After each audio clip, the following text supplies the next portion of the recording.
Hello, ladies and gentlemen. Welcome to NJPW Puroresu Review. I am your co-host, Andre C. Right over there, here is the lady who's hosting so many people this week. It's Melball. How you doing, Melball? Chateau Melball is up for Yep. reservations now, apparently. I got a full week of guests.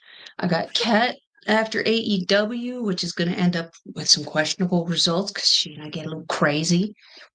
Got you after CWE, which also potentially questionable because we gotta keep you sober enough that you can get to work out with Rich on Friday. Friday we got Top Talent. Amazing Carly is going to be staying with me. Man, it's so busy. Busy, busy, busy, busy, busy. But Yes, great busy because wrestling, wrestling, wrestling. that's How are you right. doing, my friend? I'm doing good. I'm employed again, or I will be in a couple of Yay! days. So I have a new job starting in a couple of days. So I'm happy. I'm not going to talk about my Yay! exact job because keep that on the down low. But yeah, I got a job again, and I'm happy and be back to Yay! normal living. And then now I have a job with a normal schedule instead of working randomly in my morning guy and my late night guy. I got a job. I Mm. got a regular hours a day job. I got to work Saturdays, but I'm fine with that. I'm only got to work a few hours a day on Saturdays, so I can live with that. And like you can get done early enough that if there's an RCW show that night, we can still make it to RCW. Heck, and I can afford Winning. to go to a lot of shows now. Like right now, I'm just scraping by. I'll actually have money, like proper money in my bank account again. Yay! More wrestling. More wrestling, more everything. Let's do it. Yes. Celebrate, celebrate. But And I not like Steve. like Not Steve. like Steve.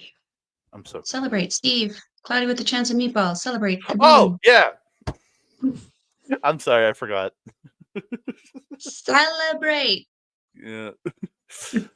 We're not here to talk Claudia with a chance of meatballs. We're here to talk some NJPW. Before we do that, I want to thank each and every one of you guys for joining us. Whether you're listening to us in audio form or in Sunday Night's Main Event, and if you're not and you want to hear us in audio form, go to sundaysmainevent.com. You get the RSS feed there, and then there's more content if you want to support them through the Patreon. Go to patreon.com/SNME radio. It's only $4 American per month. I think it's $5 Canadian. Like great value with everything they give you there. Plus, everything comes out early over there, so it's a good value. And then thank you, all y'all that are watching on the YouTube, whether it's Andre and Melba Wrestling Talk, whether it's Backbreaker Video. Thank you so very much for joining us here. Make sure you like the video, subscribe to the channel, comment down below. Uh, don't forget to share us out to all your friends, family, and all those odd little weird kids that just roam the streets. And then don't forget to hit the notification bell so you learn it every time we drop a new video. Ding dong. Hello, Keep that face when you keep made your the face. semen demons on a leash, people. Keep your semen demons on a leash. Keep them No, inside. it's when you made the faces that it cracked me up. You know how Oh, much I love the children. not at all. Not even a little. Me either. But we're gonna talk about some Wrestling Dontaku from May 3rd and May 4th, and we're kicking it off. We're gonna change. We're changing the style up. We're just gonna give you results for all the undercard stuff. And we'll get into the big matches. We'll give you some we'll get in depth on those. Mhm, Really cool. mhm. Yeah. So we're gonna kick it off. It kicks off. Togi Mac. Wait, do I have the? Nope, I have the wrong. Yeah, I do have the right one up. Perfect. There we go. It's Togi Makabe and Katsuya Murashima taking on Oleg Boltin and Sho Makato. In the end, though, at the end of this match came when Oleg catches Murashima hitting like a running cross body, gets him up on his shoulders, hits the Kamikaze, which is the Green Bay plunge, the running Green Bay plunge for the win. Again, really fun opening tag. Mhm, mhm. Um, Not gonna lie, wasn't expecting that win, No. partially because even though Mr. Bolton Oleg is a champion, I doubt he's still considered a young lion. He still has the generic music. He's still got the generic thing. If he's a champion now, I would assume he's out of excursion. Give him some freaking color. Mm-hmm. give him something, but then make it more apparent to me that he deserves a win over a veteran like Togi Makabe. Mm-hmm. But otherwise, very solid match. These new young guys, how do you say his name? Morishima? Yeah, Uh, Murashima, yeah. we haven't been seeing him quite as much as Shomakato. But you wouldn't, I mean, wouldn't guess why. They both wrestle at the same kind of competency level, which is ever impressive with NJPW and their Lion system. Mm. Great opener. Yeah, great. Again, this is like the like the pre-show match of it all too. So yeah, great way to open a card. 100%, 100%. I'd rush So in to watch this match. yeah, we move on. It's House of Torture. Sho and Yujiro taking on just 5 guys, Douki and Taka Michinoku. Yeah, I'm just getting tired of House of Torture matches because it's becoming the same. End of the It is. match. It's just the same shenanigans every time. End of the match. Taka has just face lock on Yujiro. Sho breaks it up, and then Douki chases him out. Yujiro uses the ref to distract Taka. He hits Taka with the pimp cane and hits Big Juice for the win. Yeah, Eh, not what I wanted to see. No. Gosh dang. It sucks so much because individually, each member of House of Torture is so good. They have Except such great Yujiro. character. Even you, I mean, the Not, point of his not gimmick is anymore. now kind of, yeah, it's without Bullet Bunny on a regular basis, him being the Tokyo pimp doesn't like it's what's the right word for is convoluted the right word? Yeah, I I don't guess so. I guess it so. doesn't make sense. It No, makes not no at all. sense because like it would be like the Godfather showing up without hose. It makes no sense. The character was built on that. And like I do think Yujiro is actually for his age and mobility. I think he's still a solid wrestler. Is he championship level? No, but is he? Always someone has to fall. He's a great job. He's a great fall guy. But like, yeah, he shouldn't be picking up wins at this point. He should be the No. Fukigen death of House of Torture. It shouldn't be Taka taking these losses anymore. Taka is like Waka. I'm sick of seeing him take the falls. The it's the Hashtag support it, for Taka. it's the Aka problem. It's the Aka problem. It That's what it is. It's is. the Aka problem. Aka equation. Uh, yeah. So we're gonna move on. Tag team match: United Empires, Callum Newman and the Great Okan taking on just 5 guys, Taichi and Yuya Uemura.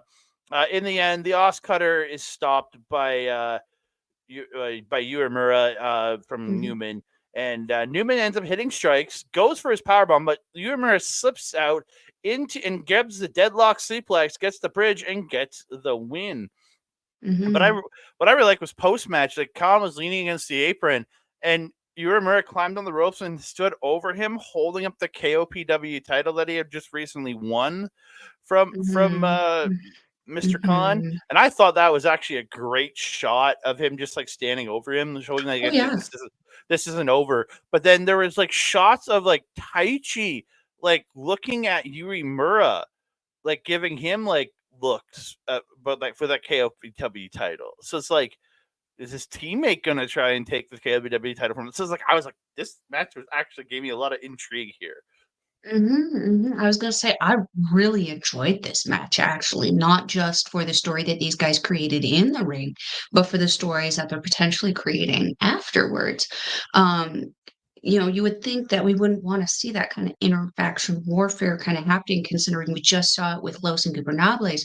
This I feel is going to be a different kind of story Mm-hmm. than with Yota Tsuji versus Tetsuya Naito, because it really is like the fresh young guy coming in, having won a title off of an established vet like the Great Okan, but who's in comparison to Taichi. I mean, we've seen the battles with Taichi and Shingo, Taichi, and the Great Okan. They he's just that little bit more experienced. So I think Taichi in the back of his mind kind of knows he might actually have this one in the bag, but it would be interesting to see how he puts just five guys on the map because at this point even though they've had a world champion fronting them, I don't feel that just five guys has actually done a whole lot of interesting things this year in comparison to the other factions. It's true. They're kind of the faction that just happens to be there. They're. I Mm, feel like they're in the same level as Hantai right now, in the fact that they yeah, just happen to exist. and chaos. And like Chaos at least has like Goto and Yoshihashi winning titles, like at least, and they have Yano as 1/3 of the 6-man champions. So at least like they like that faction has done something in having people win titles, but I still don't care about them. But at least they did something. Yeah, For it's like just they're five not guys, particularly relevant. for just five guys, it's just gone down the pooper. And Uemura just won his first title. So that's the most, but it's a KOPW title is the most prominent thing that faction has right now, and it's like, ugh. I mean, arguably they should have that IWGP Junior Heavyweight Championship, but I think Doki's the even one out of the five of them that has had the biggest. Like, yes, Uemura won a title. But that title doesn't mean a lot. I think Doki's been the biggest person out of the group this year with 100%, his junior title stuff. 100%, 100%. Not even just the junior title stuff, but just anybody he seems to be feuding with. Everybody's interested. He's going after the right people, or at least being booked against the right people to make him look stronger, and I love it. Yeah. So we move on. It is G-O-D. Girls of Destiny, El Phantasmo, Hikuleo, and Jado. Not the guys hanging out in the bloodline. These are New Japan strong or New Japan faithful God taking on TMDK's Kosei Fujita, Mikey Nicholls, and Shane Haste. End of the match comes Fujita and Seguri's Jado. ELP super kicks Fujita. TMDK tried to hit the tank buster to ELP, but he slips out. And Hikuleo goes for the double godsend, but they reverse him. They go for Thunder Valley, but ELP attacks Mikey Nicholls, roll and schoolboys him up while Hikuleo holds Shane Haste back, and they get the win. So it is official. At New Japan Strong Resurgence Show, we will be getting God versus TNDK one more time for the Strong tag titles. And unlike Bishamon who keep going, I'm okay with one more time from these teams as long as they can kind of part after that. Yeah, I think one more time is the maximum I'm going to kind of be able to deal with it. Because, but Lord help me, please don't let Yoshihashi and like Goto be the next ones to try to go after that because I would be not happy with that. Bishamon needs to sit down a little bit, just Mm-hmm. chill its jets, regroup, take a couple months to figure their ish out because that chaos, it's literally living by its name. It's chaos right now. Yeah, I'm Yeah, just this trying to was look fun. through and see if there's any other tag teams that could possibly be in there right now. But they are the strong titles, so just let it be West Coast Wrecking Crew. Let it be somebody from the American side. Let it be an American team challenge them next. We don't need a Mm, Japanese team challenging for these titles right away. This is your American no, tag titles. I feel like right now the tag division in NJPW is kind of squandering. It's there's been a big shake up. And I feel that they're kind of like, oh shit, what do we do now? Take a couple months to introduce some new combinations, get some people teaming up to. Please don't do mishmash stuff, but if we need some new members, introduce some new members. Oleg clearly is moved up. Let's get him a part of a faction. Let's get him, officially part of Hontai. Let's figure this issue out because we need to No, have everything kind of solid. And a light bulb just went up in there. no, I want Boltin to go to Chaos, and then him and Yano could be a tag team. The most dangerous Meat Boys. Curry meat, curry meat. Curry meat. Oh, that would be so good. Oh dear. Speaking of tag Oh titles, we dear. got another 6-man involving the other tag champions. Bishamon, Hiroki Goto, and Yoshihashi teaming up with Tiger Mask to take on Bullet Club, Chase Owens, Kenta, and Taiji Ishimori. It end of the match was backdrop into the corner, then out of the corner by Chase Owens to Tiger Mask for the pin, but it gets broken up. But Kenta and Ishimori are in, brawling with Yoshihashi and Goto, fighting them to the outside. Tiger Mask goes for like a tilt-a-whirl type move, but Chase reverses, hits a spinning back elbow, hits the C-trigger, finishes it off with the package pile driver for the win. That pile driver is so good. Mm-hmm. So good. And he puts it in so quick. So snug. Oh, so good. It was nice to see Ishimori again. I love seeing Ishimori tagging with these two. Mm-hmm. Was this the one where he did the bang bang with Chase? I feel like it No, was. that was a couple shows ago. Because I remember, they might have did it. I kind of I skipped think that he part. did it again. But I watched Might them have do did it it again. a couple shows ago. I remember watching them do it, but I think I missed it on Mhm. this one. But yeah. I feel like they're like just three dudes getting together again, having fun, wrecking shit, and then going home. Who just happen to Um, have a Bullet Club name on their gimmick. yeah. Pretty much who they are now. I like it though because they're very obviously separate from the sub faction House of Torture, and they're very obviously separated from the sub faction of War Dogs. But like, I guarantee you, at some point in time, we're gonna see them interchanging people again, and especially once the Super Juniors start and we see some of them kind of mixed together, we'll see how long these bonds stay Yeah, intact. true. We'll talk about interchanging of Bullet Club members on the May 4th show. But Mm, mm, because there was a little bit. So we're gonna move mhm. on. It's an 8-man tag. It's Los Ingobernables Japón, Bushi, Hiromu Takahashi, Shingo Takagi, and Tetsuya Naito taking on the Bullet Club War Dogs, Clark Connors, Joe Maloney, Gabe Kidd, and Gato. Shingo and Gabe Kidd were fighting on the outside. Connors and Drilla, Connors and Drilla get taken out, sent out to the floor. Lij quadruple team Gato. Naito hits the inverted atomic drop. Bushi drop kicks the knee of Gato, and he slams it into the mat before applying his leg lock submission. I didn't catch the name. I need to figure out what the name of that submission is. Well, that And submission is so good. Gato is forced to tap out. Post match, Kid is just yelling as he's wandering into the crowd for Shingo to come fight him in the crowd. And he's just yelling and getting mad. But Shingo won't take the bait. He says, just gets the mic, says, see you tomorrow. And Gabe Kid just gets even more pissed and like whips the chair around and then just stalks off to the back all pissed off. So good. Well, I mean, he pretty much toodles like to Gabe Kidd. I'd be pissed too. Feels like he's not taking him seriously. And it's Gabe freaking Kidd. Guy Mm-hmm. is in perpetual sassy pants mode. It's crazy. Um, I enjoyed how this ended. Yep. I liked seeing Gato lose, and I liked seeing Bushi picking up wins. It's been nice. It's been nice. Any Uh, Bushis in the crowd? I think I saw one, only one. I haven't been looking as much, but I do happen to notice them in other matches. But Mm. if I'm being honest, I'm seeing more Desperado masks in the crowd than Bushi. Mm. Something worth noting. And a Liger. I see one Liger consistently. Mm.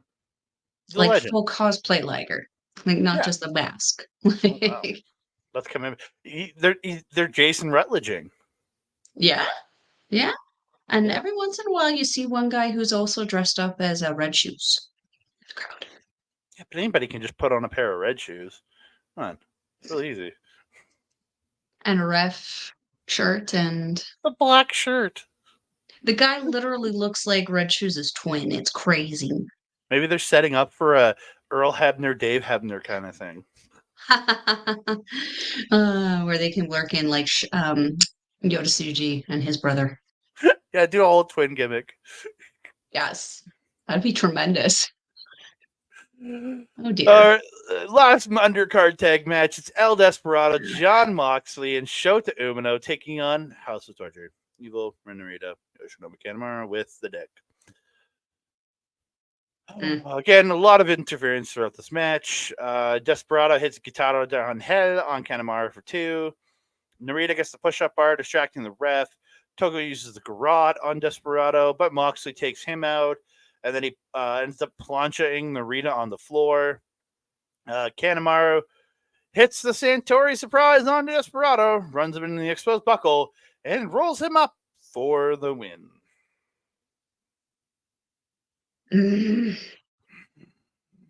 This has so much potential. So much potential. I mean, the shenanigans will never be as bad as they were. Their match. But gosh dang. Do they have to be this bad perpetually? Yeah. Seems like it. Because again, I feel like I'm a broken record. Every show that I've watched, especially since Narita has joined, each of these guys are so individually good on their own with their characters, with their gimmicks. But it's some bullshit. It's some bullshit. The shenanigans are too much. Gotta like tone it back, reel it in a little bit. You're giving us 1,000. We only want 100. There's a thing to be said about overzealousness, and it's bad. It's bad. Yeah, I agree. And But strangely enough, I enjoyed the match otherwise, and I enjoyed Moxley's time in it, which is just not something I always say. So nice. And we've said this many times. There's AEW mocks and there's New Japan mocks, and we got New Japan mocks, but his New Japan mocks has been turning up on AEW these last while. Like I don't know what it was. Every time I've seen him wrestle, he's had really compelling wrestling matches. He hasn't been bleeding. He hasn't been doing his crazy shit. So that is a giant improvement to the character, in my personal opinion. I wholeheartedly agree. Because you know how much I don't like seeing people bleed, especially nonsensically. And for a long time, his bleeding was nonsensically. It made no sense. And it was just random and for no reason. You could tell that he was doing things that he shouldn't have been doing. It's like you want to do that, just get hit in the head.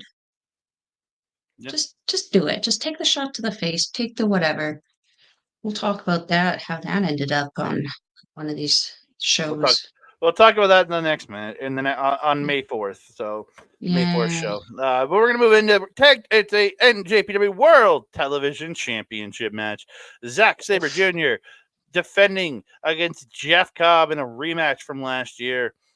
Cobb hasn't had a singles belt since he had the Never Openweight title and the ROH TV Championships simultaneously in 2019.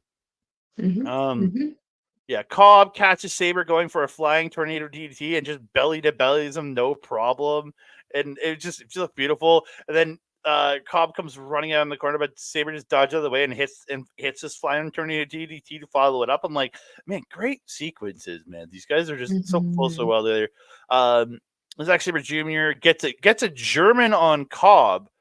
But Cobb pops right back up into one of his own. Just him hitting the German on Cobb was like, right? So, yeah. Very much so. Yeah, Cobb puts Sabre up top, but Sabre reverses into a sleeper. He slides down, power bombs Cobb to the mat, gets a stack pin for 2, which looked great. Sabre reverses and gets an O'Connor roll, but Cobb reverses a sleeper attempt, and he gets him up, hits him with an F5000. End of the match comes. Sabre pulls the armbar, but Cobb reverses, lifts Sabre up into Tour of the Islands. And Jeff Cobb is your new NJPW Television Champion. Yes. We've been waiting a hot minute. I'm pretty sure we met him when he was the double champion. Yeah, because he was at the Nate show. He did. He was. Yeah, I think I actually have a picture of myself holding the ROH title. Yeah. I don't think he hadn't won the Never title yet because he would won the No, Never title a few days later at Supercard of Honor. it's on my Instagram. You can go see it Yeah. there. No, but he would win that Um, title like a week or two later at Supercard of Honor from Ospreay. So, um, Zack has gone through a huge makeover since joining TMDK and his exit of Suzuki-gun. He was still blonde in Suzuki-gun, but he wasn't like the California surfer boy blonde like he is now. He wasn't the bleach blonde, and he wasn't tan. He was like our pale asses. The tan has just done insane for it, showing off his definition and size growth. This guy's getting thick. He's starting to look a little bit more like Shane Haste, like a non-tattooed version of Shane Haste. And as a result, his strikes are getting a lot more oomph behind them than they used to. He doesn't have to throw himself into his European uppercuts, for example, like he used to just to get a reaction. It's taking less energy for him to get a higher result. But this match, Cobb showed off his flexibility and focus like a mofo. He had an answer for a lot of things that Zack was trying to do, and Zack would usually have ease in yeeting Cobb around in certain things, but Cobb was going, not this time. And it was Mm-hmm. so cool because we got to see almost that like process of learning that Cobb has done among his like multiple times meeting Zack in the ring here. I popped when he did the Sabre driver. Because that was another thing where it's like you were not expecting it, just like the German, you're not expecting it. But I'm telling you, he's getting thicker, just like Shane Haste. He's gonna have no problems eating around people like Jeff Cobb in no time. Um, there was that transition where Zack was in the superplex and he ended up transitioning into a rear choke onto Jeff Cobb in the corner. It looked super impressive.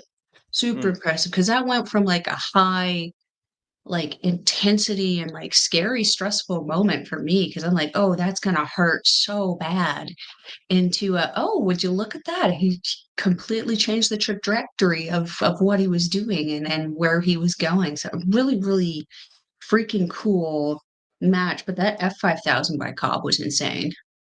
Where he just lets go and they Yep. just crazy. Um, and correct me if I'm wrong on this, Andre. This match was also free on New It is Japan free. World, was it not? Yeah. All NJPW World Television title matches are free on the NJPW World account. So if you click on the link in the description box below, you can go check out this match and all the other NJPW World TV title matches. I guarantee you will be in for a treat. Mm-hmm. That is all. That is all. That is all, Jeeves. That is all. That is all, Jeeves. That is all. We move on to what I thought was match of the night: Yota Tsuji versus David Finlay. This tore it down, man. Like, Oh, yeah. yes, 100%, 100%. So Oh my God.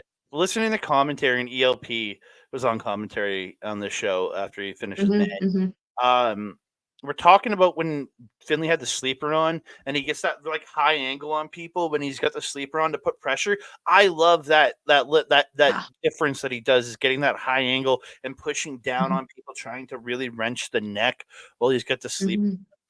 Tsuji Super sending smart. Tsuji sending Finlay to the floor at one point, hits this crazy suicide dive, and Finlay goes back flipping over the guardrail. It looks so good. So sick. Like, my God. These guys were so into it. I love it. Yeah. Huge dominator back in the ring by Finlay, and he gets a 2 out of that. Like, so good. Um, Finlay reverses the Marlowe crash, which is that double jump stomp that Tsuji does, into a beautiful looking stunner. And then he hits him with a buckle bomb, hits him with Into Oblivion, but can only get 2. And it was just a great combination of just the reversal into the stunner, which is his old move, and then Mm-hmm. hitting the buckle bomb and Into Oblivion. Just such a great combination there. Mm-hmm. Mm-hmm. Uh, It's smart. yeah, So smart. Gato distracts the ref. Gato distracts the ref. Finlay gets a spear, but Tsuji reverse. Sorry, he distracted Tsuji. Finlay gets a spear to Tsuji, but he goes for overkill. But Tsuji reverses into Stun Dog Millionaire, which ELP called, and Mm-hmm. and then he follows it up with a big old Gene Blaster. But he can't get the win here. Tsuji gets hit in the face by Shillelagh when he's lining up for another Gene Blaster. Finlay hits a power bomb for 2, then another power bomb, picks him up, overkill, and David Finlay is your winner. And yes, easily best match of night number 1 of May 3rd. 100%. I totally forgot that I actually had notes for this. The charisma that these two men had in this match was just off the charts. It was insane, the storytelling that these two were doing throughout this whole thing. Finlay playing that like arrogant, cocky Mamma Jamma that we have come to know and love that he's playing now, and Yota playing that new hungry face coming off an IWGP World Title loss against his mentor Tetsuya Naito. It's just so there was so much riding on this match, and they were fighting like they knew it. Because like, how do how do you how do you so given what happened in the next main event, it's like we had to know that there was setups going on with David Finlay, but we also know that like we can't have, the cup winner who just won the cup, lost his opportunity. How do we still make him look strong Mm-hmm. in this? And I feel that they did everything right in this match to make both of these men look strong, despite Finlay coming out on top. Nothing was taken away from Tsuji in this one. He showed he can hang with one of the top guys of the company, and he's been doing it since he's gotten back here with Sonata, with who was next? Naito. With Finlay now. He's just Goto to win the cup. Like he's hanging with the big boys, and he's doing it with a like effortlessly. It's tremendous. Um, what disappoints me though is that Tsuji is starting to feel like he's falling into that TMDK kind of thing. And we mentioned this last year, especially, and the beginning of this year. TMDK are those guys that you call upon to have championship matches because you know they are going to freaking deliver no matter who they're against. Mm-hmm. Tsuji is becoming that guy that they call upon to put him in a Sonata was that guy until Tsuji got here. Um, I don't want to see Tsuji take the same route as Sonata though, because like over the last little bit, it's been a little underwhelming, and now he's injured. This is an opportunity for Sonata to kind of come back a little bit stronger, a little bit more, please, charismatic. Um, but in the Blonde. meantime, he was Blonde. blonde. It wasn't helping. Well, it's better than the dark hair. Yeah, I mean, that depends. I When mean, he we when he just went got rid back of to his Okada. But when he went back to his dark hair and shaved the beard, he lost all his charisma. The blonde hair I mean, and his chin beard did something for him. made him look homeless. At least it was something more than generic guy with no beard. I mean, he could grow back the beard. I wouldn't be mad about that. But the blonde hair isn't necessary because when he was Cold Skull, when he had the dark hair and the beard, he was still good. He was with Evil at that point. They were winning the IWGP World Championship, Tag Team Championship. So, like, maybe he just needs a partner and needs to kind of not focus so much on the singles thing. But back to these two. Taichi and Sonata into the tag division. That would be great. Yeah, I mean, arguably shouldn't have left. But yeah, I love this match, and I have to agree with you. This was main event worthy. This was my main event of the night. I know there was another match, but this was match of the night for me as well. Yeah, and not that this following match was bad. It didn't live Mm, what that intensity had. This did not have. mm, Yeah, this was a good match. IWGP Global mm. Championship. Nic Nemeth defending against El Presidente, Hiroshi Tanahashi. I literally wrote the other name in a bunch of times. God damn it. Ziggler? Yeah. That's okay. ELP didn't know that either. Oh my, that's probably why I kept thinking it, because ELP kept calling him Ziggler the entire show. But yeah, ELP look really weird to me. Like, they just the boots look weird. I don't know why. I like his old WWE boots that had the weird straps around them. These boots just look awkward. I don't know why. Um, I think I mean, for me, it was probably a texture thing because the texture of the boots were like very, very latexy and shiny, I didn't like whereas it. like the texture of the pants was glitter and like zebra print glitter. So there was a lot happening on his pants. That was, I'm not gonna lie, very distracting. I, Uh, I I just need him to looks bring back. fantastic. I need him to bring back his white boots from when he was in WWE that had the nice like wraparounds on them. They look so I clean. did like those, yeah. Yeah. But I looked better than Tana's. Yeah. So Ziggler's working over the ankle and the leg of Tanahashi throughout the match because again he just came off an ankle injury and again he's Mhm, well known to have knee problems. There's a great mhm. spot where they both get like one gets sent over the top and he skins the cat back in. Then the other gets sent over the top and he skins the cat back in. I thought that was a fun little spot. They're trading strikes at one point. Nemeth hits just gross looking headbutt. Tanahashi comes back with a sling blade, goes up, hits Ace's high for 2. Mhm. Tana, at another point, Tana ducks a shot, hits a twist and shout, follows with a great looking sling blade for 2. He goes up, but lands on the knees on the high fly flow, gets rolled up by Nemeth for 2. Nemeth ducks another sling blade attempt, hits danger zone, hits another, and Dolph Ziggler in like 15 minutes retains the title. Again, the match seems short to me too. Like it seems shorter than it should have. You know what I mean? Like, but I'm not against that because this match was good. It was really good, but especially after the other match, Nic Nemeth whatever. retained. I'm being ELP. It was Dolph Nemeth Dolph Nemethler Dolph Nemethler. Methler. Oh, English is fun. Nemethler. Um, yeah, this was a good match. It wasn't bad by any means. It just didn't have the intensity that the match before it had. It was like the way I would describe it is like when you're revving your engine and it never switches gear. You know what I'm saying? It's just like a ging ging ging ging ging ging ging ging ging ging ging ging ging ging ging, like it's just stuck. It reached a certain point and it didn't progress past that. Um, but given love Tanahashi, but given his limitations, I feel this is the absolute best that we could get out of him. And I feel that Nemeth did a tremendous job in making Tanahashi look so good. And Tanahashi gave his all to make Nemeth look so good and worthy of that title.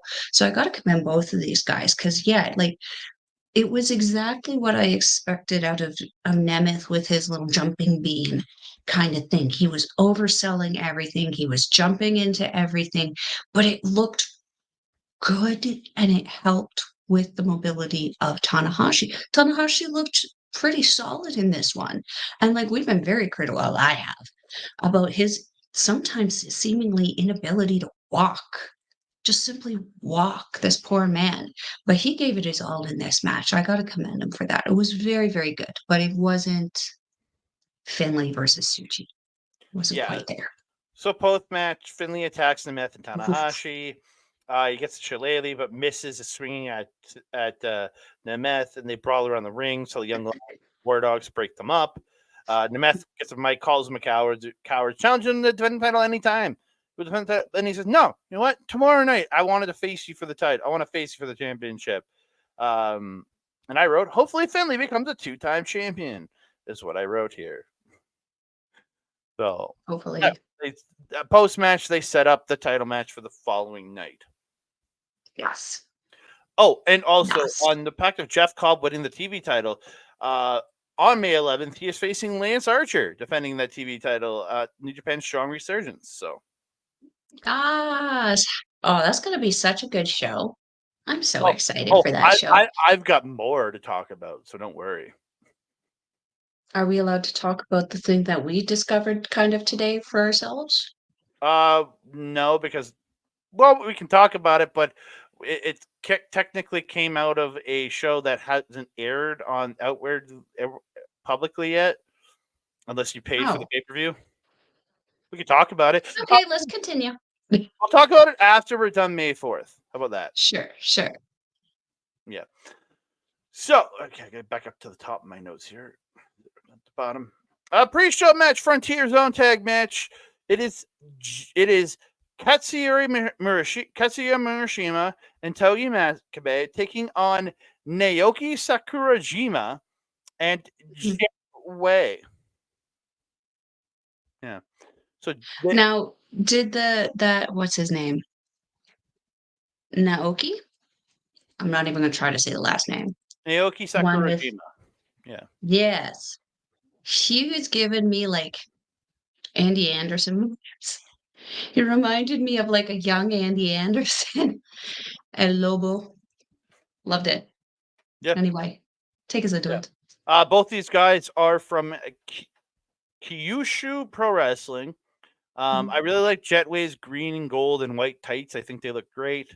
The end of the Mhm. match, a huge lariat for two by Makabe to Jetway. Then and gets a 2 count.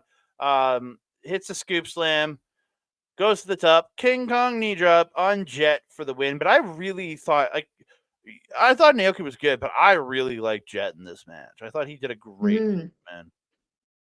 I would have actually loved to have seen him in the Super Juniors. I feel he would have been, especially if you lock him up with Ishimori. Oof, I saw a lot of similarities to him in that. Um, You said a young Andy Anderson, right? yes, Naoki's 39.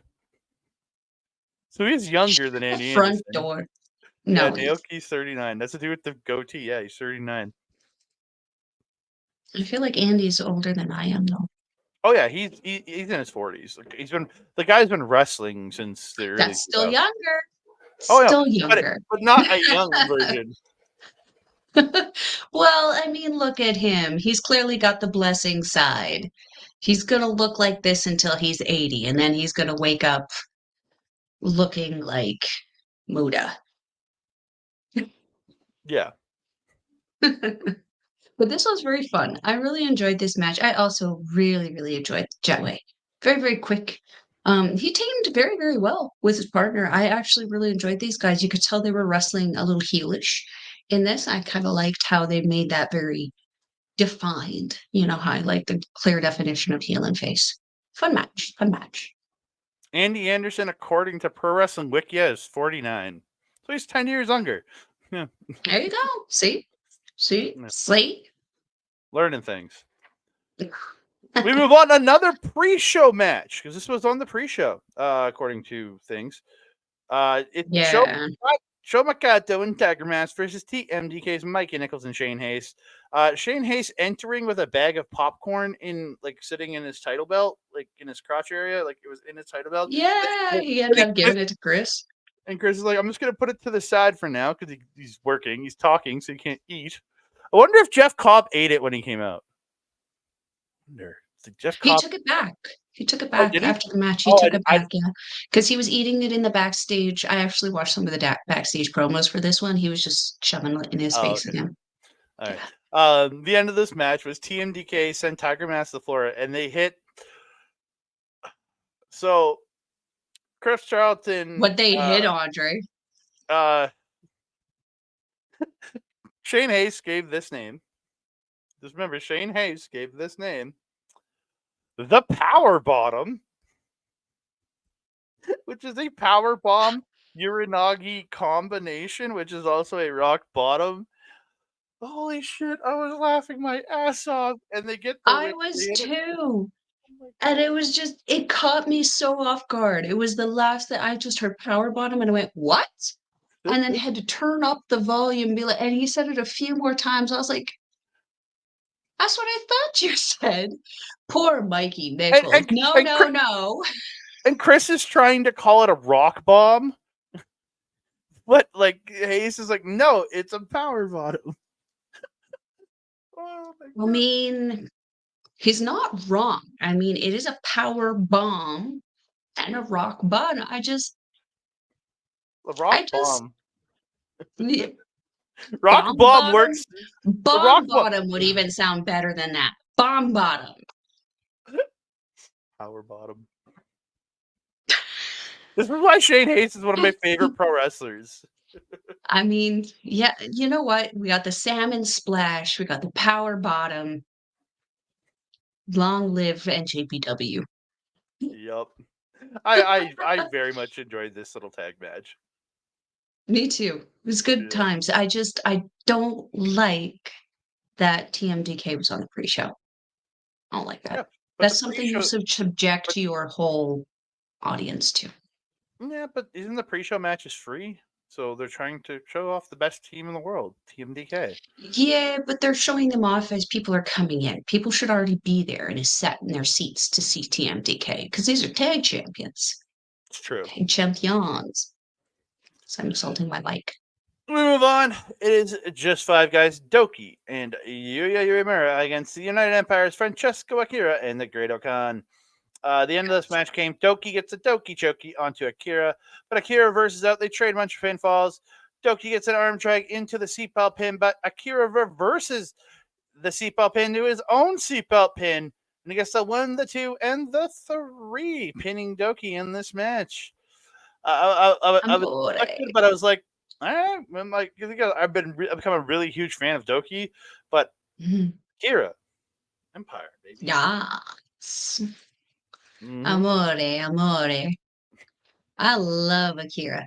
And he was on fire in this. It's been weird because during the War Dogs and Empire kind of feud, Akira, he was in the forefront with the forking thing, but he wasn't one of the main members on Showcase throughout that feud. I feel like this Super Juniors is going to be a resurgence for him. Pun sort of intended because of the name of their pay-per-view. Resurgence. Love it when I have those accidental things that just work out really nicely. You're so punny. You're so punny. I am. I'm punny. Yeah, this was a fun little thing. I was more focused on the juniors in this one than I was Yuya and Okan. Not to say that their part wasn't great, but I was just way more interested in Douki and Akira. Yeah, Douki and Akira were fire in there together, man. They were just so damn good. And are they in this? I don't remember if they're in the same block or not, but if they are, I could see Douki. If they are in the same block, I could see Douki getting the win back. I have to check that. I wouldn't be mad about that either because it would be one hell of a match. I mean, we had one hell of a match with these guys in a tag team. I can't wait to see them one-on-one. No interference from anybody else, hypothetically. Yeah. We move on. It is United Empire's Kyle Newman and Jeff Cobb taking on TMDK's Kosei Fujita and Zack Sabre Jr. Sabre reversing a powerbomb into a guillotine, then into a triangle, but Callum lifts him and finally hits a powerbomb, which he's been trying to do for so long. Powerbombs the shit out of Sabre. So they continue on. The end of the match comes. Newman misses a shooting star press off the top. Fujita takes him out. And then Fujita hits him with an enziguri. Cobb takes out Fujita. And then Sabre sends Cobb out. Newman hits some kicks, but Sabre ducks the tornado kick and picks him up. Zack Driver for the win. I was getting super stoked in this because I thought this would be the time that we would see Newman pick up not a win on his own, but that Cobb would pick up a win and Callum would get to raise his arm at the end of this one. He's still considered a young lion though, isn't he? A young boy. Yeah, he's the Empire young boy. He's the Kosei Fujita, or maybe just like a little bit behind, like a few months behind. Well, Kosei Fujita. they were making comparisons of Fujita and Cal Newman situations. Mhm, Chris Charlton was about how they are mhm, very similar in the fact that both were brought into teams as young mhm. lions. Yeah, Yeah. yeah. Um, so yeah, it's just interesting because like I don't recall seeing Newman going through the same thing. Like, because Fujita was still at ringside for a little bit. Yeah, I would say Newman's young lion is very different because he's been brought in from the outside. He didn't go dojo. Exactly. He was like a guy that Osprey brought in. Like that, Hmm. I think he is their young lion, but he's not a young lion in the traditional sense where he works the ringside and does the young Hmm. lion system.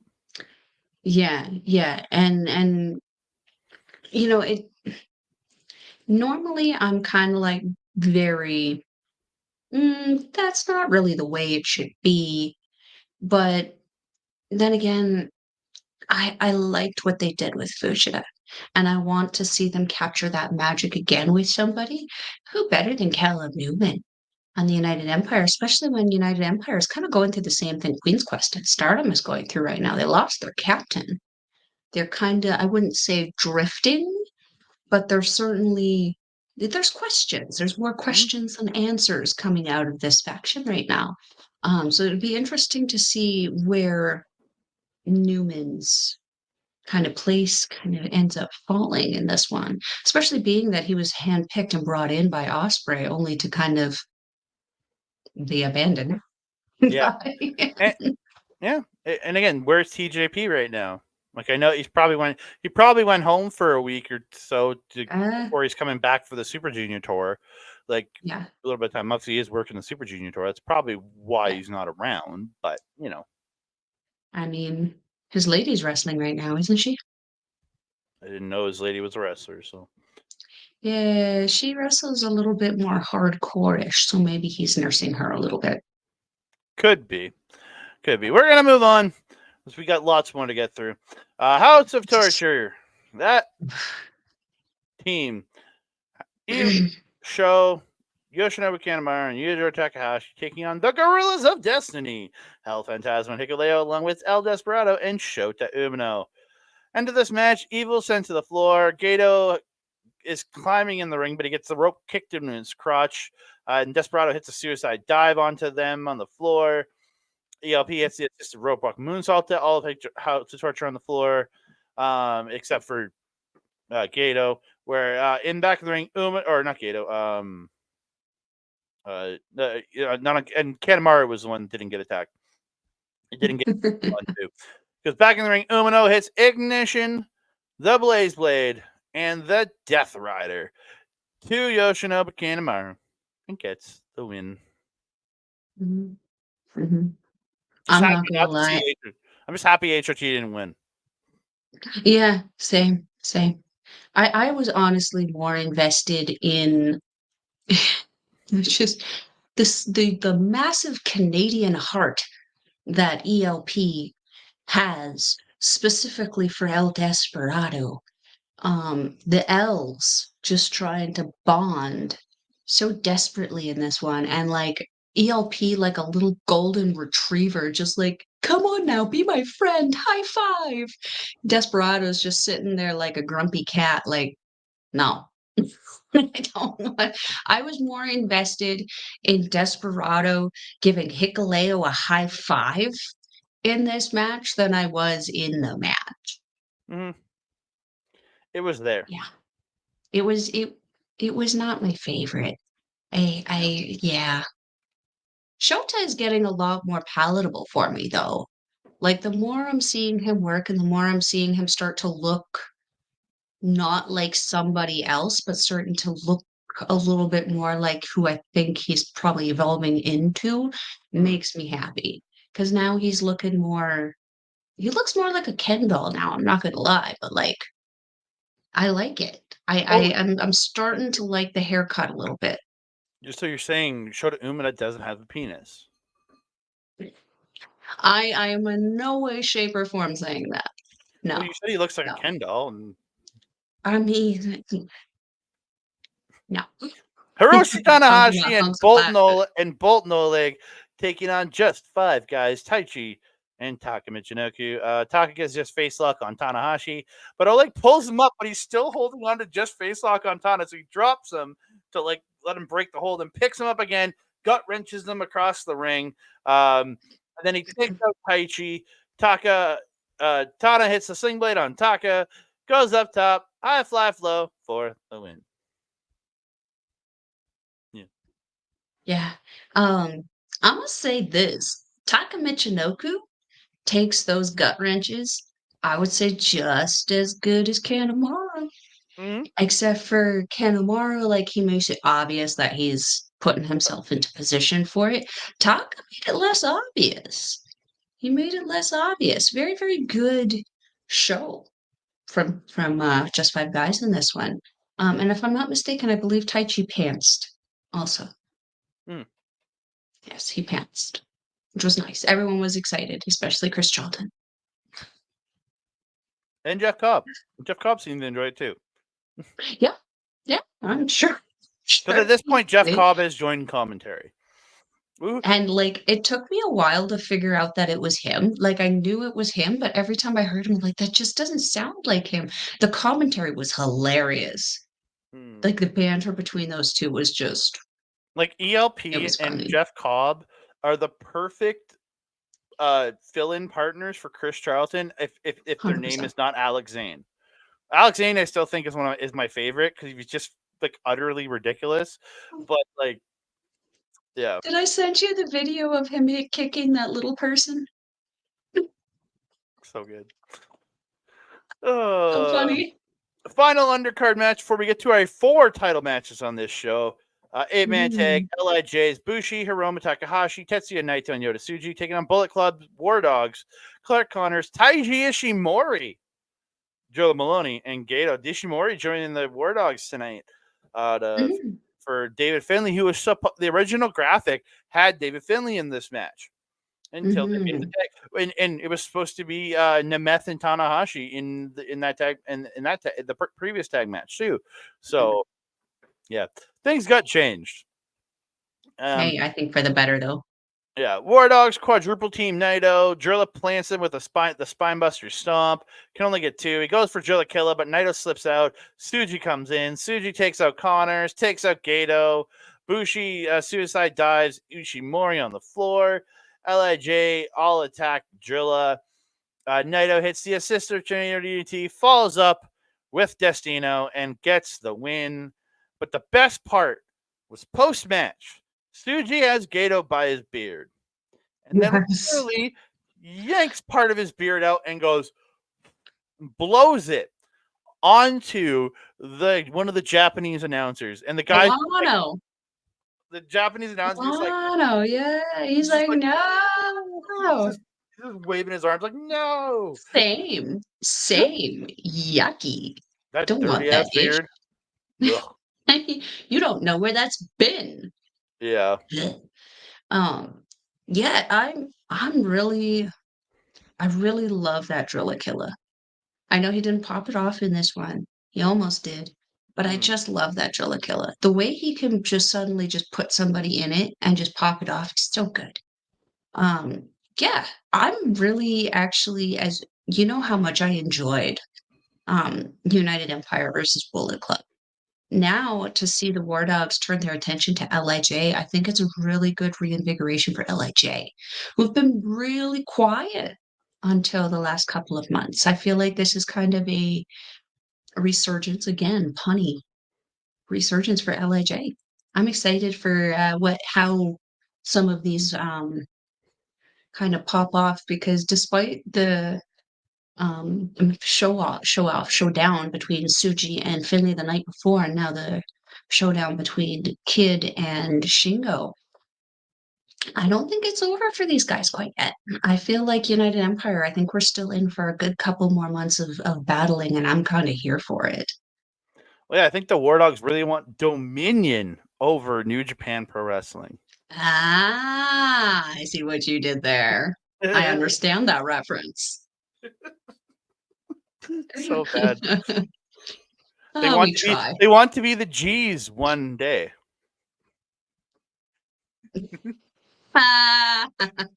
Oh, that one was a stretch, but I'll allow it. I tried. I was trying. I was like, oh, It was a good effort. they want to be the kings of pro wrestling. Come on. Hey, That's I how one mean, works. that's fair. Gotta keep it punny. We're moving on. IWGP Tag Team Title match. It's Bishamon, Hirogoto, and Yoshihashi versus Bullet Club, Chase Owens and Kenta. Again. Cobb calls Yoki a Ninja Turtle. Again. Love when you just making fun of He him. does look like it. This stuff is just so oversized. Well, when he has the belt on, it actually looks better because it's sucked in because of the belt being closed. So it actually looks halfway decent on him when it's cinched in by the title belt. That's true. He sometimes he carries it out though. It's a 50-50 chance on if he's carrying it or wearing it. I was gonna say weighing it. Why would he weigh it? I don't know. Yoshihashi gets a corner lariat and then gets a delayed suplex to Kenta.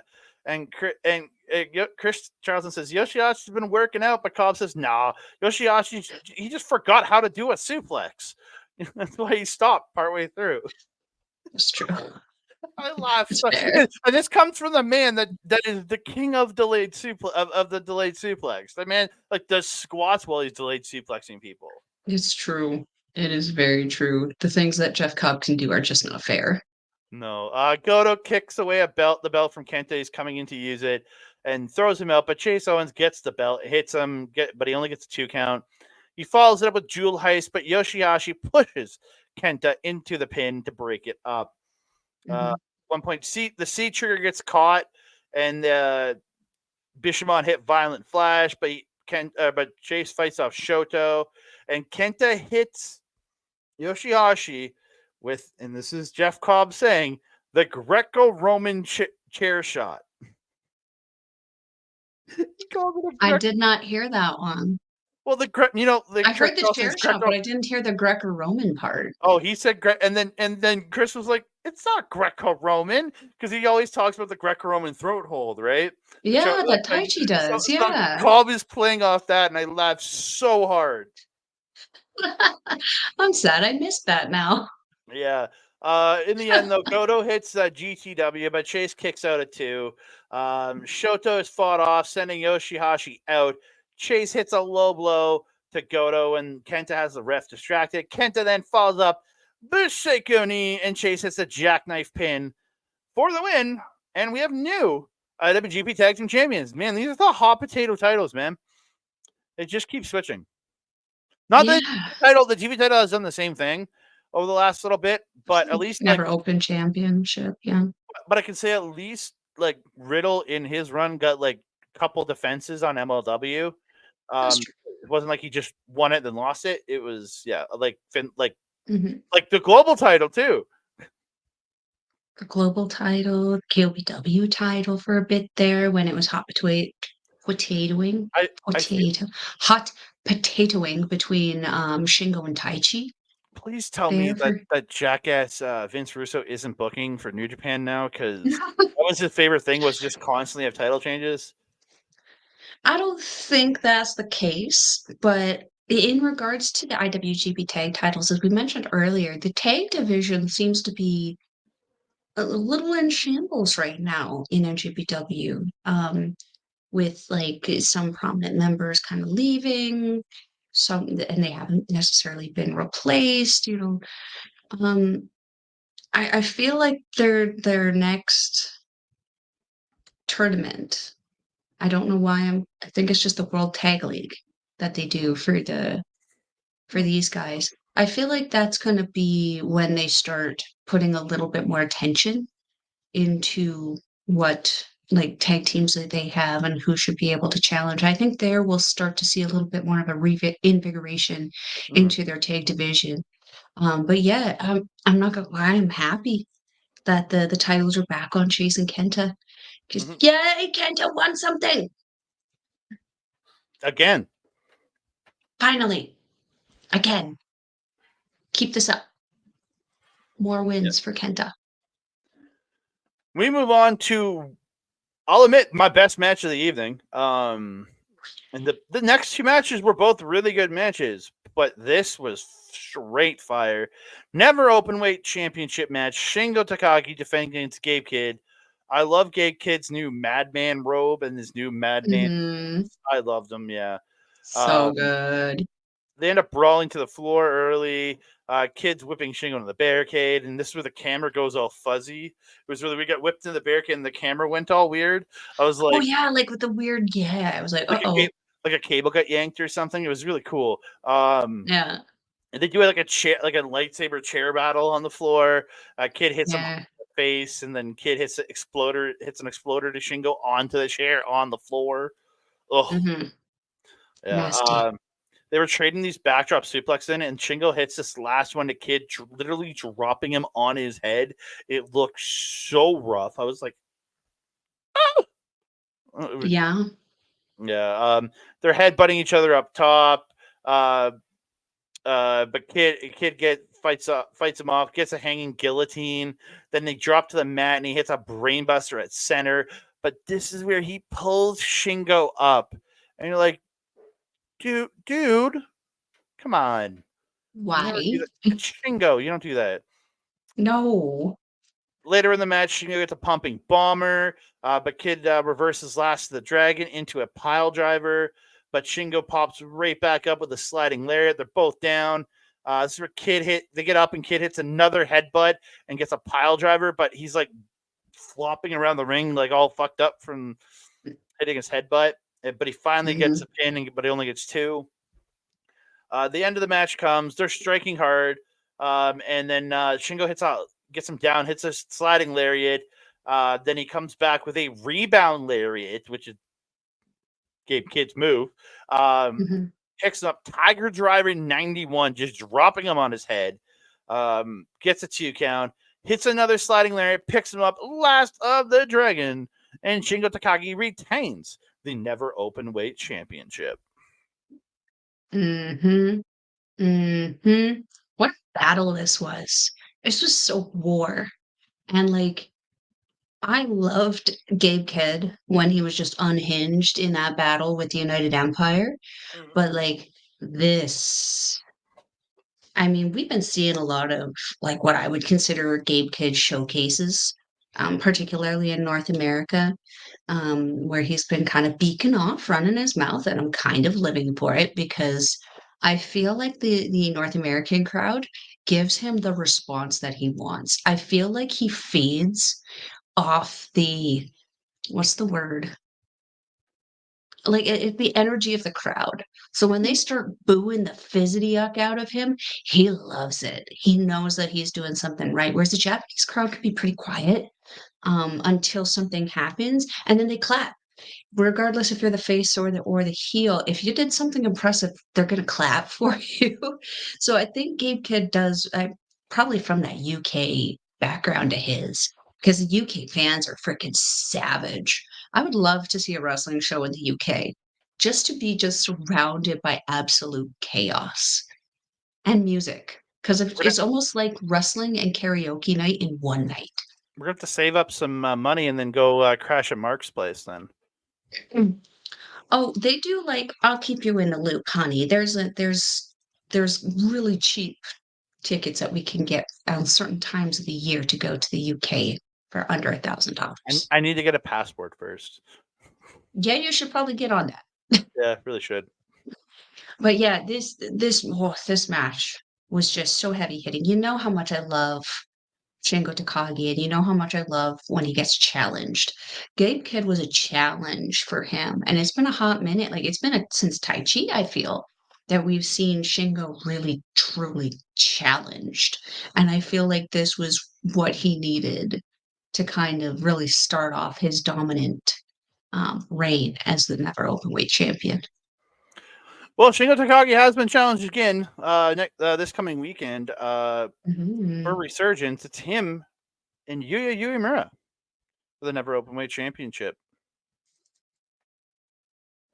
What? Yeah. Oh, yeah, you know what? That does make sense, given yeah. I But would like it. I think bigger news coming out of the All Together Again event this past weekend, which I still haven't been able to see because I can't Mm. find it anywhere online. It's not on New Japan World. I think you have to pay for it through pay per view, but you can't buy it from outside of Japan because it's a fundraiser event too. All the pay per view money is going Oh, towards the earthquake. right, right, Um, right. so Gabe Kidd attacked Kaito Kiyomiya during his match in the main event and setting Mm. up on June 16th, I want to say. I think, yeah, 6/16. June 16th. It's Gabe Kidd versus Kaito Kiyomiya at the Grand Noah Grand Voyage event for the GHC title. The big belt. Yeah, you Yeah. sent me the poster for that. And like those two have had problems. They've been not happy with each other since last year's G1. Mm-hmm. Um, that Kaito, every time he comes to NJPW, seems like a sweet and stellar guy, but every time he comes to NJPW, has to start shit with somebody, don't he? Mm-hmm. First time it was Okada. That was definitely more of a bit off more that he probably could have chewed situation. I mean, smart to go for the biggest dog in the yard, but maybe should have started with the gatekeeper of like Ishii before, booting Okada in the face and nearly destroying Chris Charlton in the process. But now coming in, starting ish with Gabe Kidd. Hmm. Mm-hmm. I mean, it's going to be a great match, but my goodness, Kaito, I hope you're ready because Okada at least has some patience. Okada at least has what's the word? Restraint. Mm-hmm. Gabe Kid don't have any restraint. That kid is completely unhinged. Yeah, oof, I'm worried for you, sir. Yeah. Worried.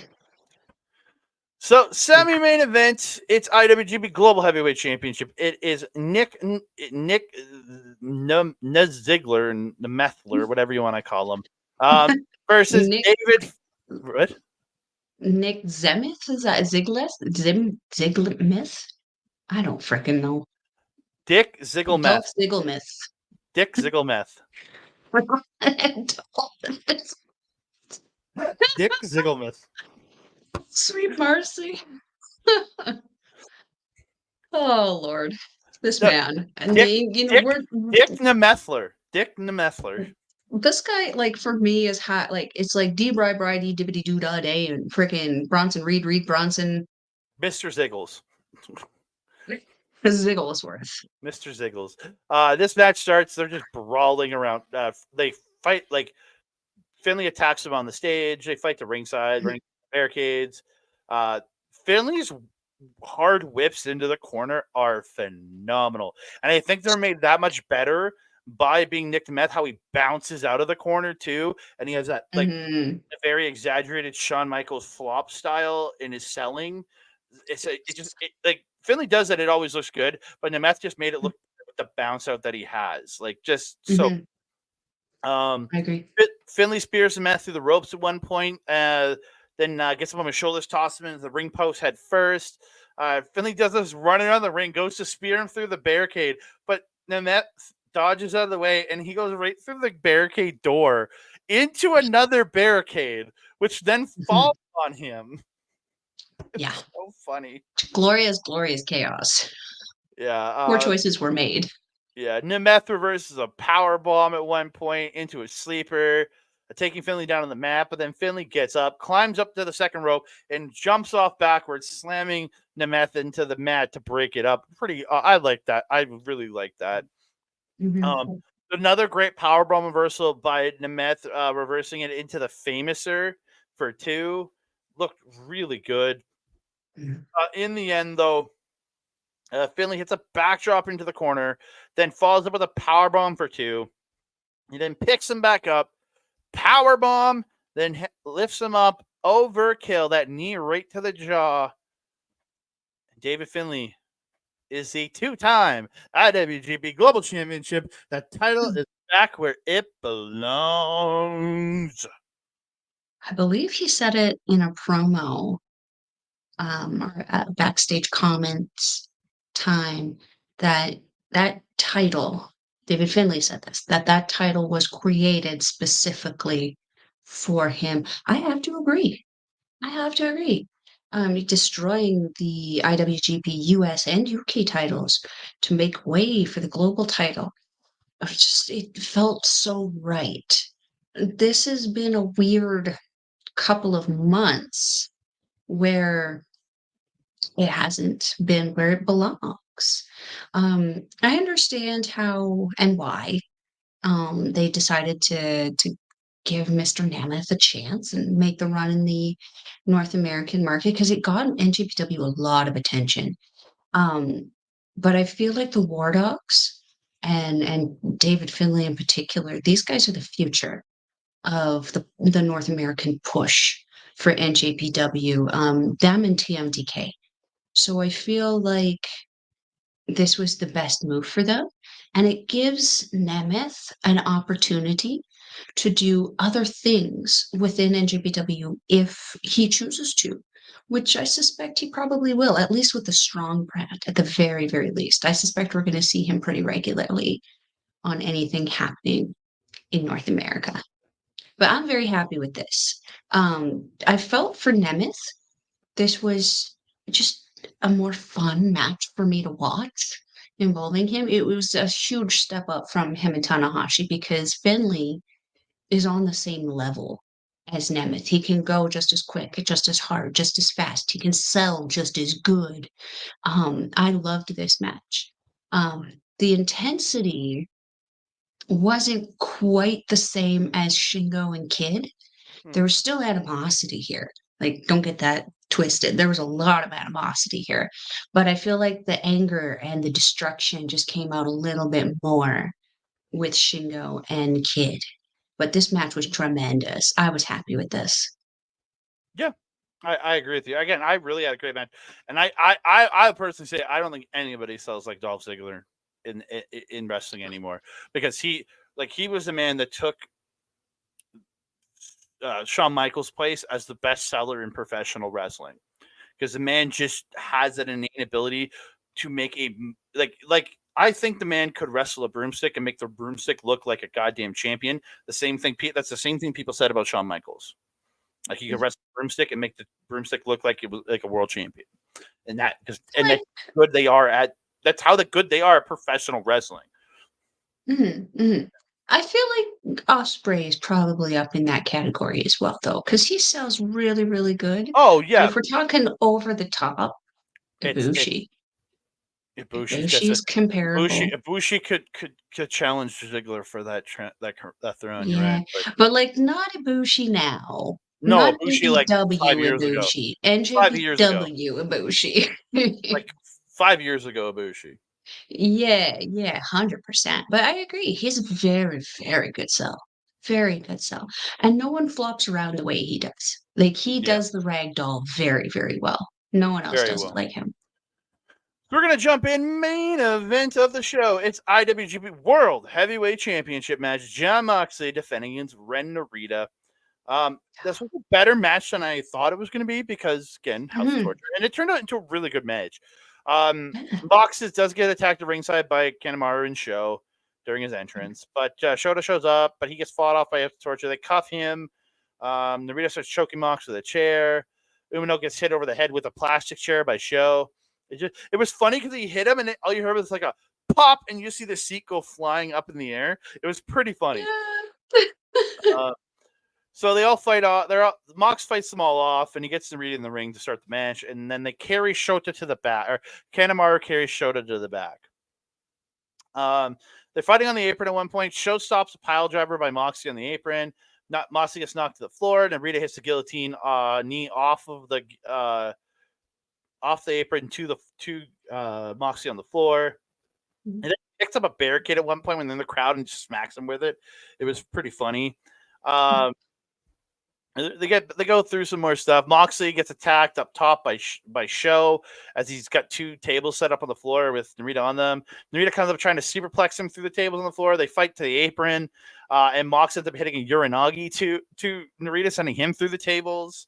I was like, ugh. Yeah. Narita at one point misses hitting Moxley with the push-up bar. Mox gets a sleeper, but Narita pushes him back into the ref. So House of Torture all attack Moxley. Desperado shows up with a piece of table, taking out, smacks Kanemaru with it. Then it explodes over the head of Sho. And then he just takes them both to the back. It was great. Narita, butt explodes. I just love that. but it explodes. Yes. Narita uses the push-up bar on Moxley, but he only gets 2. And Moxley didn't start bleeding. I was surprised. Later in the match, he gets a hammer and anvils, elbows into the sleeper, into the bulldog choke. But this is where the lights go out. Evil and the Little Dick are there, and they attack Mox. Hit Magic Killer. Gato uses, Little Dick uses the garrote. And Evil hits him with a chair. This is where Shota returns. He's gotten out of the cuffs, takes out the Little Dick and Evil. Narita tries to use the push-up bar on Shota Umino, but he ducks. Moxley hits Death Rider. Moxley follows it up with another elevated Death Rider for the win. And we have Shota Umino versus Jon Moxley at Resurgence. Again, as you mentioned, this was there were shenanigans, but it wasn't to the point where they were like horrible like the last one we had to deal with these guys.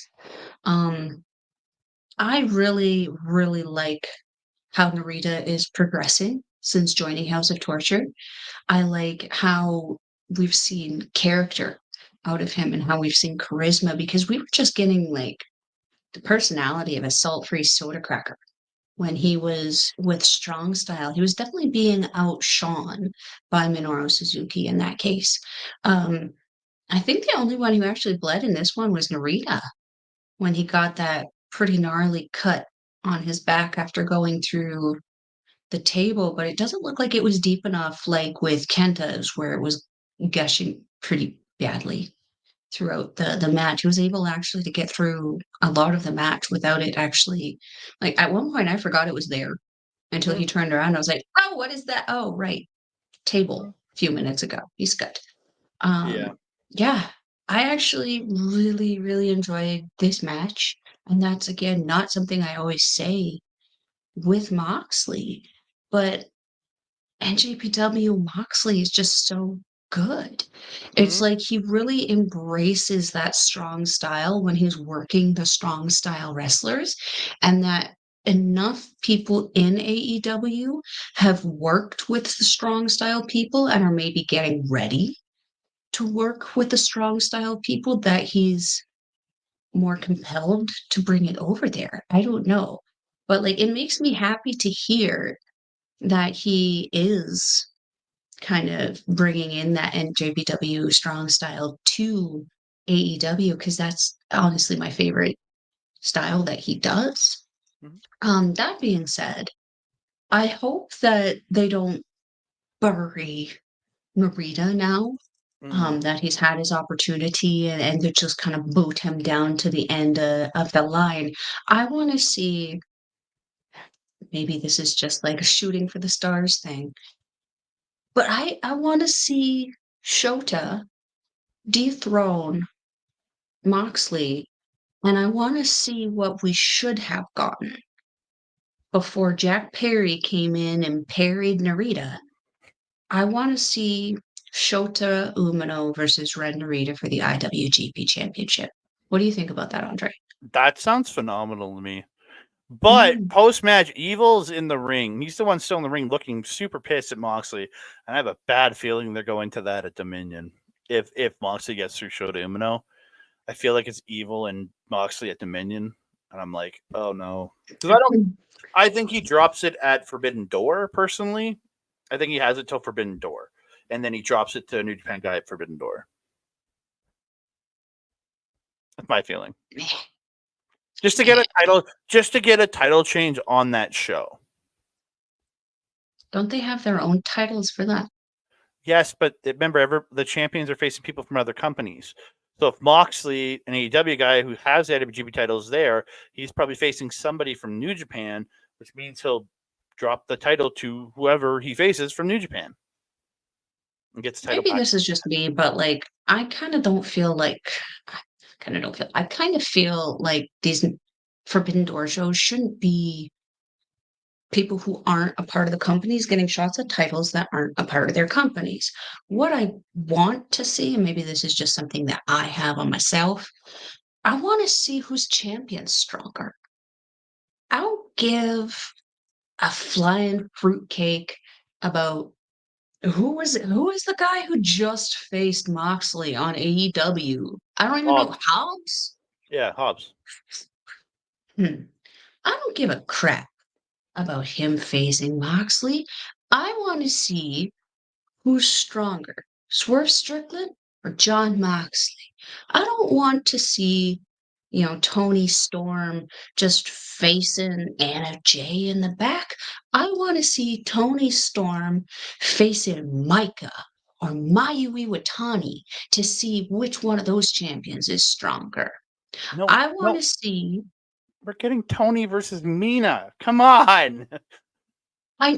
I know, and we want that, but I'm saying for Forbidden Door. I understand. This is what I want to see, champion versus champion. Which trio's champion is stronger? I would love to see that. Put Boltin Oleg in with some of the big boys. Who's going to win that one? Well, all the Bullet Club Gold guys are smaller than him. This is what happens when we give you our best talents.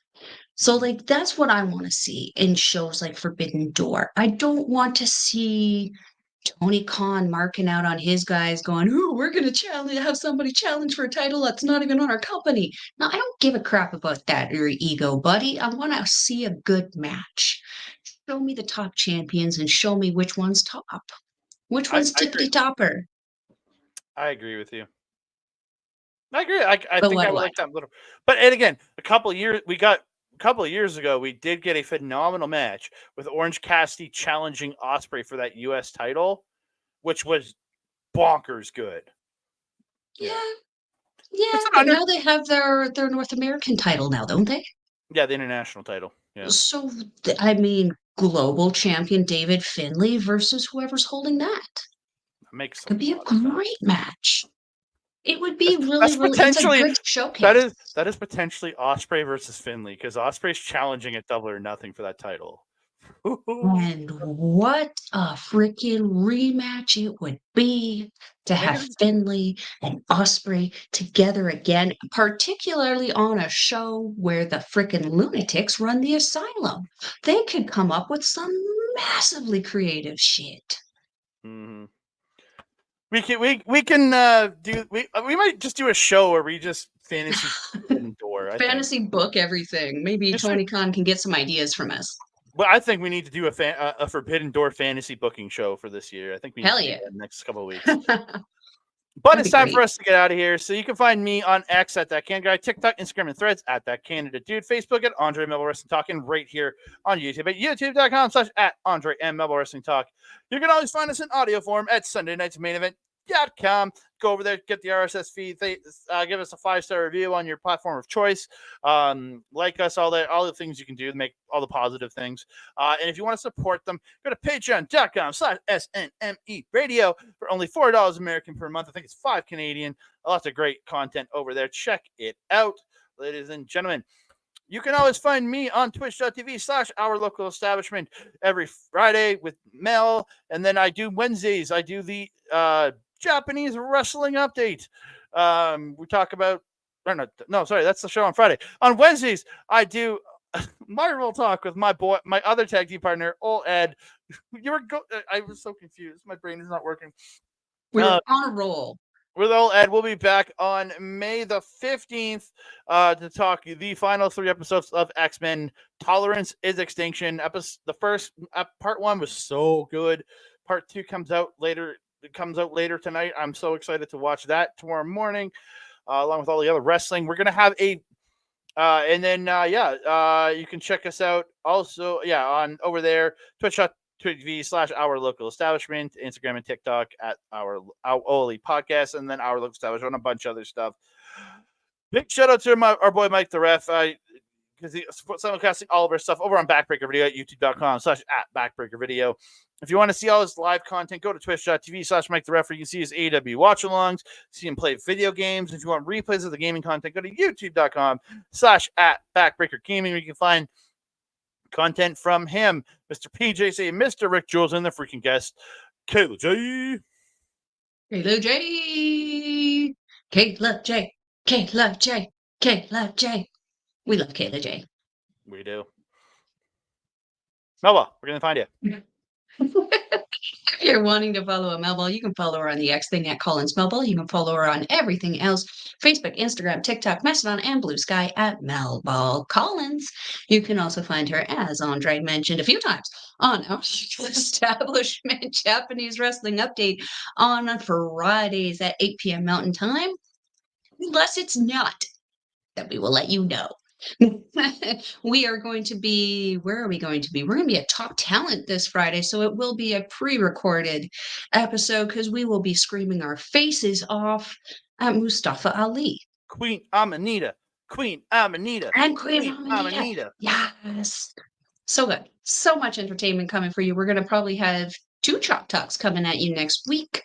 One for CWE, where, oh, how do you say the first part of his name? I always mess it up. Savio Vega and Jimmy freaking Jacobs. Yes.